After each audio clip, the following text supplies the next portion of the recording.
Sebenarnya, enakan mana sih jadi perempuan itu berada di feminine energinya atau berada di masculine energinya yang menyebabkan dia quote unquote punya hidup dengan survival mode terus-terusan.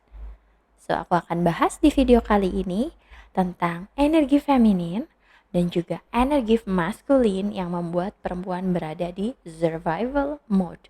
If you like this kind of video, please stay tune dan aku mau ucapin juga terima kasih buat kamu yang dukung aku di YouTube ini ya, yang selalu komen, nge-share, subscribe dan juga follow aku di berbagai sosial media aku seperti Instagram babyvoice99 dan juga TikTok babyvoice9.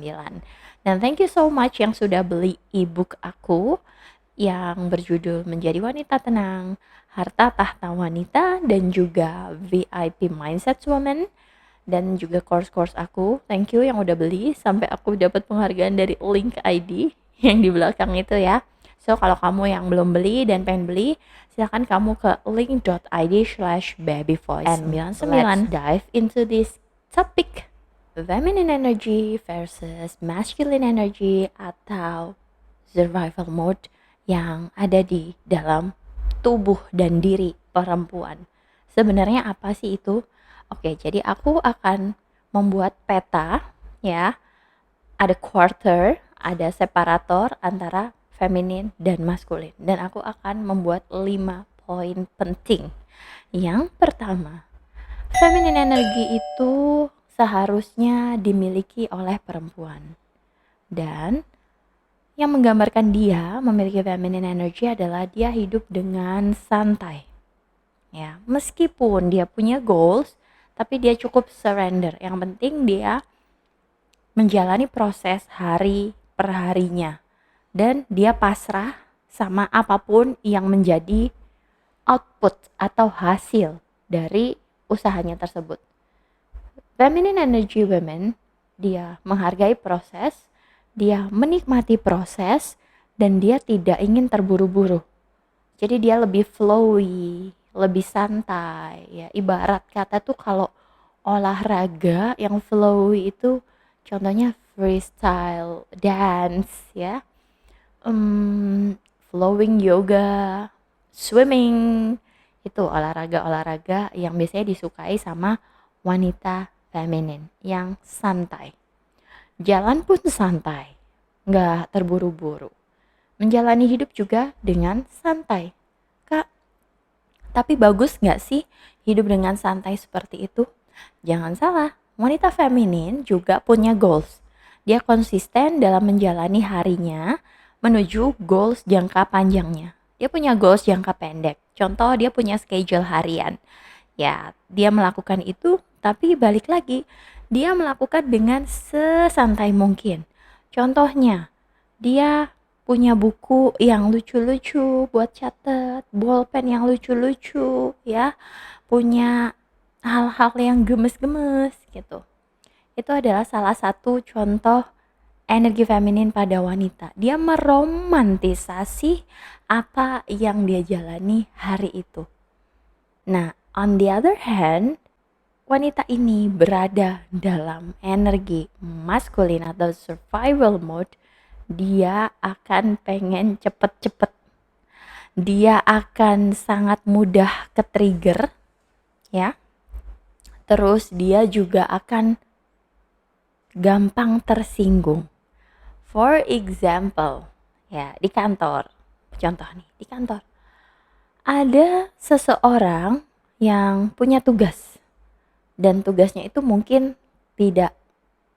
bukan tidak beres ya, kurang ada sedikit hal yang perlu di-adjust. Nah, wanita dengan sisi maskulin yang tinggi, survival mode yang tinggi, dia akan langsung bereaksi, langsung marah. Kayak, ini gimana sih, kayak gini, dia akan menyerang orang lain. Whether, on the other hand, wanita dengan feminine energy, dia akan, oke, kesalahannya apa, kita lihat, kita perbaiki bersama-sama. Okay, so that's the difference. Ya, yang satu santai, yang satu ini gampang ke-trigger. Oke. Ada postingan contohnya di sosial media. Gampang banget dia ngata-ngatain postingan orang. Ini adalah contoh wanita dengan survival mode yang tinggi. Oke, dia ada di masculine energinya. Tetangga contoh ya. Tetangga ada yang gengges banget, suka ngata-ngatain tetangga lainnya, suka gosipin tetangga lainnya, suka nyerang, ya, suka ke-trigger, suka tersinggung. Itu juga dia berada di energi masculine-nya. So, nggak enak banget kan jadi cewek yang punya energi maskulin dominan, survival mode, kayak capek banget nggak sih? Selanjutnya, wanita dengan sisi feminine energi yang dominan, dia kalau menghadapi masalah lebih baik diam dan pergi. Dia tidak ingin menjelaskan, dia tidak ingin menang, dia tidak perlu validasi dari orang lain.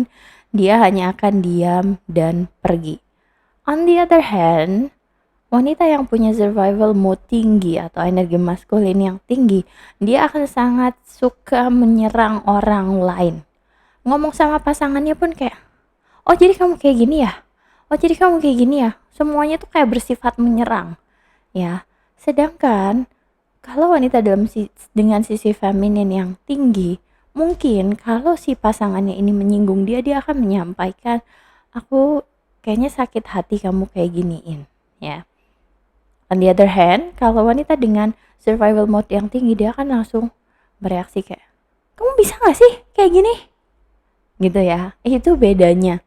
Jadi wanita dengan feminine energy itu bikin pasangannya ketagihan berada di dekat dia karena nyaman. Walaupun ada hal yang nggak align ya antara kedua pasangan tuh, cewek dan cowok itu. Tapi wanita dengan feminine energy ini bisa menghandlenya dengan kelembutan, mensuggest, bukan menyerang. Wanita dengan feminine energy itu biasanya juga lebih punya moto hidup biarin aja. Ya, biarin aja. So, dia kalau ada orang yang pergi dari hidupnya, dia akan biarin aja. Dia di ghosting sama cowok, ya udah biarin aja. Dia katakan nggak dapet pekerjaan impian dia yang dia ini udah effort banget, ya udah, berarti belum rezeki, nggak apa-apa, nanti akan ada better job, akan ada better opportunity, ya. Itu kalau wanita yang feminin. Tapi kalau wanita yang maskulin yang berada di survival mode-nya, kalau dia gagal nih, aduh dia marah-marah, dia nangis. Nangisnya tuh kayak kecewa. Kayak kenapa hal ini tuh harusnya aku bisa kontrolin tapi nggak bisa aku kontrol. Jadi dia sangat suka mengontrol, ya. Terus kalau di ghosting sama cowok, dia akan marah tuh panjang, berapa paragraf dia nulis, ya, perlu validasi bahwa dia ini berharga, kamu akan menyesal, do. Itu yang dilakukan oleh wanita maskulin yang ada di survival mode, ya. Whereas on the other hand, wanita dengan feminine energy akan, ya udah, dia nggak lihat value aku, it's not my business, aku still wanita dengan value yang tinggi. Kalau bukan dia orangnya, pasti ada laki-laki yang lebih baik. Oke, so mereka lebih biarin aja. And the last point, bahwa wanita feminin tuh meradiasi cinta dari dalam dirinya. So, dia ini sangat penuh dengan cinta, sehingga orang yang berada di dekatnya juga nyaman. Dan karena dia meradiasi cinta tadi, dia akan menarik cinta-cinta lain, ya, dari orang lain, dari keluarga, pasangan, bahkan orang random pun akan kayak pengen mencintai dia gitu ya, pengen membuat hidup dia tuh lebih mudah gitu. Sedangkan kalau cewek maskulin yang ada di survival mode, dia ini perlu banget cinta dari luar. Jadi dia suka ngemis. Kok kamu gak ngabarin aku sih hari ini? Kok kamu udah ngilang seminggu? Dah. Dan ini kayak perlu banget validasi bahwa dia ini dicintai. Dia nyamperin cowok, dia effort banget, pokoknya capek banget lah jadi cewek yang ada di survival mode atau di masculine energy. So sekarang udah tahu kan bedanya antara feminine energy di perempuan dan juga masculine energy atau survival mode di perempuan. Kalau kamu lebih suka menerapkan yang mana? So thank you for watching to this video. Jangan lupa kalau kamu pengen private coaching, group coaching, silakan DM di Instagram. Kalau kamu ingin ikutan coaching, silakan DM di Instagram aku, babyvoice99. See you. Bye, love you.